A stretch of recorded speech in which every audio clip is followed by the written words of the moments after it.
All right, Lines on Maps Q&A, November 2024. Let's get to it. First up, can Putin cease the war and retreat, even if he wanted to? To speculate about where this question is coming from, it seems like this is a discussion of the war continuing as a consequence of Putin concerned about domestic challenges inside of Russia or challenges inside of the Kremlin in the form of some kind of coup. If he were to freeze the front lines wherever they are, whenever you may be watching this, or alternatively, and worse from his perspective, leaves Ukraine entirely, or goes back to the 2014 borders or something like that. Well, I think if we look at this question and read it word for word as it is, if he were to just leave Ukraine, then yes, that would cause major domestic issues. So I don't think that that's going to be a possibility that we should be thinking about or is even worth speculating too much about. What I think is a little bit more interesting to discuss is whether Putin has the ability to freeze the front lines where there's some gains in Ukraine, but not to the extent of, say, having the 4 oblasts of Ukraine that have been, by Russian law, annexed into Russia. I think Putin does have a lot of domestic leverage to be able to change the narrative as he sees fit, as a consequence of having spent so much time investing in being able to control the media narratives inside of Russia. So could he retreat and survive politically? That would be a much, much greater challenge. Do I think that it is plausible that he could, especially if there's some sort of Trump-imposed negotiated settlement between the two parties, be able to sell this back to the Russian people and the elites inside of Russia? Yes, I do think that that is plausible. How realistic is Budunov's prediction that Russia's economy will collapse by summer 2025? Well, as a general principle, I do not think that we should be in the business of trying to predict economic collapses. If it's obvious to us that one is about to happen, then it will also be clear to the central bank of the particular country that it is about to happen, and that central bank will step in and take measures to mitigate the damage.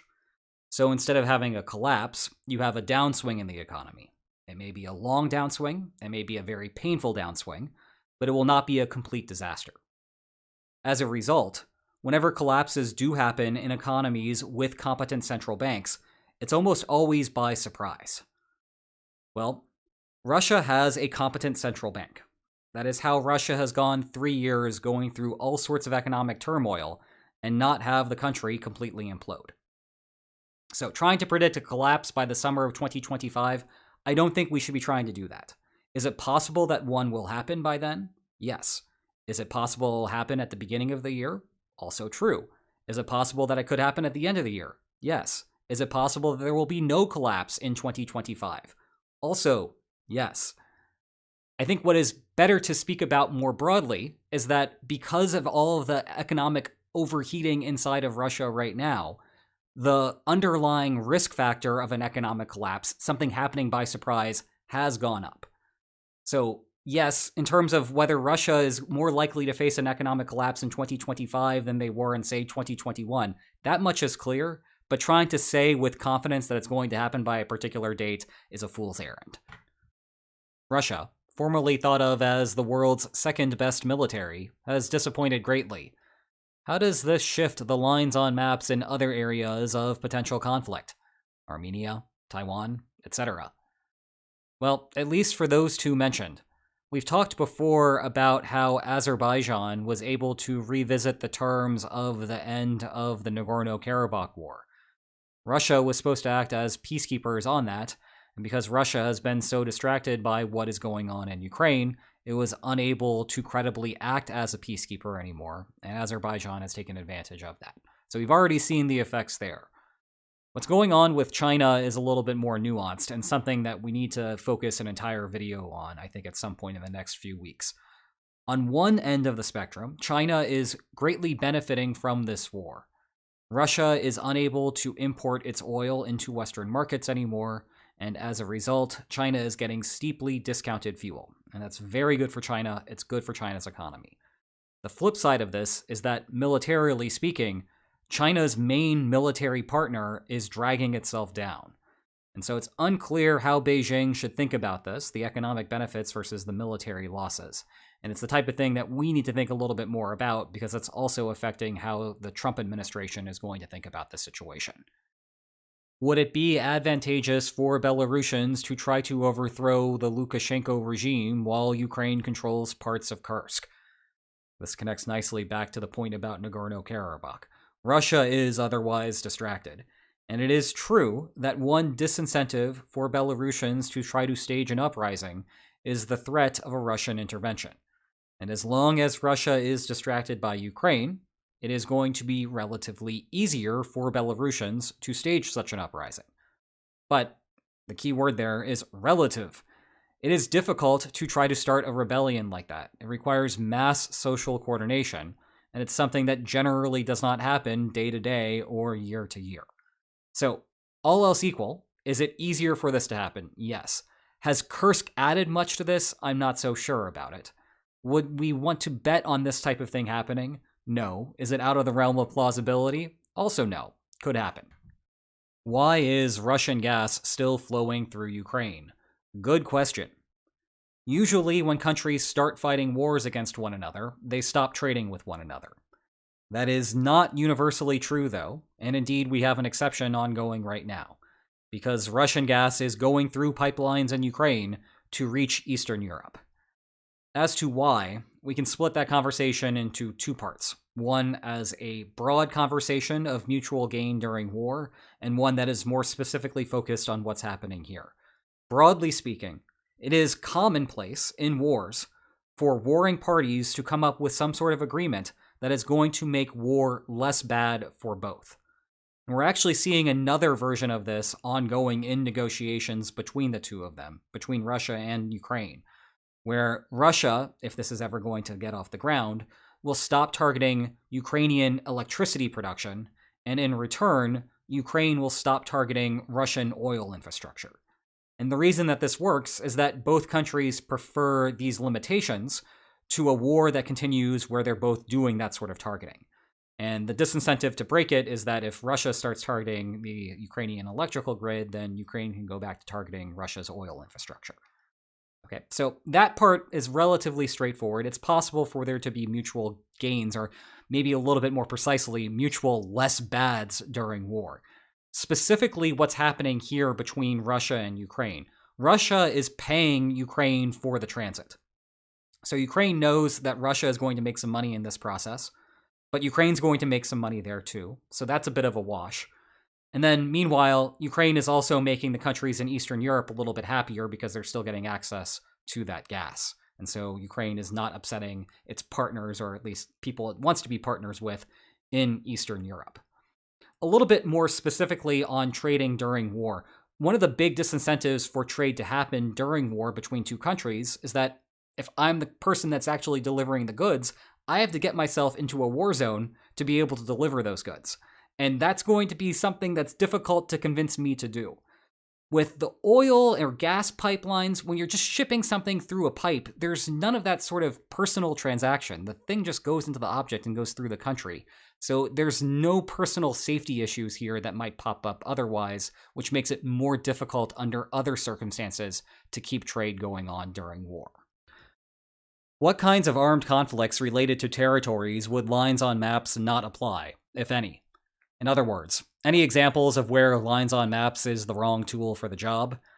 I like the second way of posing this question because crisis bargaining theory is a model of behavior, and models are good or bad based on whether they tell us something useful about the world.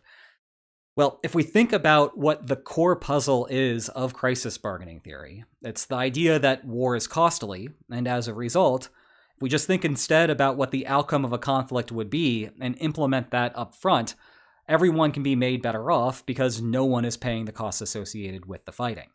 So the places where that type of model is going to be the least useful to us are the places where violence actually is providing direct benefits. And I think the clearest cut type of example of that is something that we have touched on plenty of times before, which is militant competition, something that I was thinking a lot about and then ultimately co-wrote a book about. The reason that this doesn't work so well with crisis bargaining theory is that militant groups will commit attacks commit violence for the purposes of advertising themselves in order to recruit people and funds to their organization. And that's something that they just can't get through negotiations. They need the flashiness, the newsworthiness of attacks to be able to get those recruits and those funds.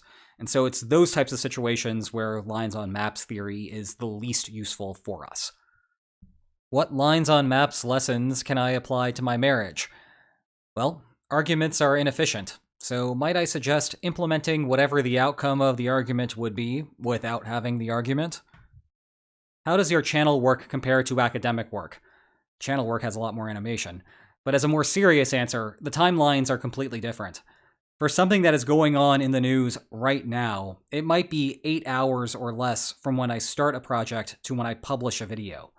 Even those really long 90-minute videos are only 3 months or so of me working on them, of course doing other things in the meantime.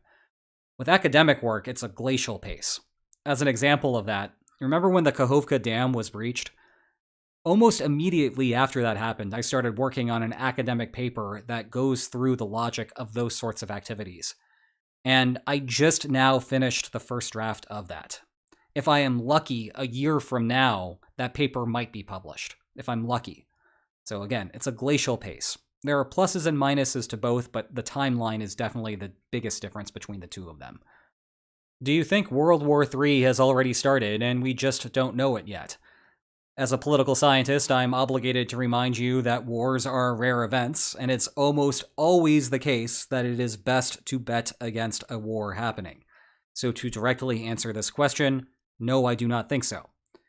That being said, you can see how, in the future, if a historian had to write about the history of World War III, you think that they would probably be starting with what's happened over the last 2.5 to 3 years.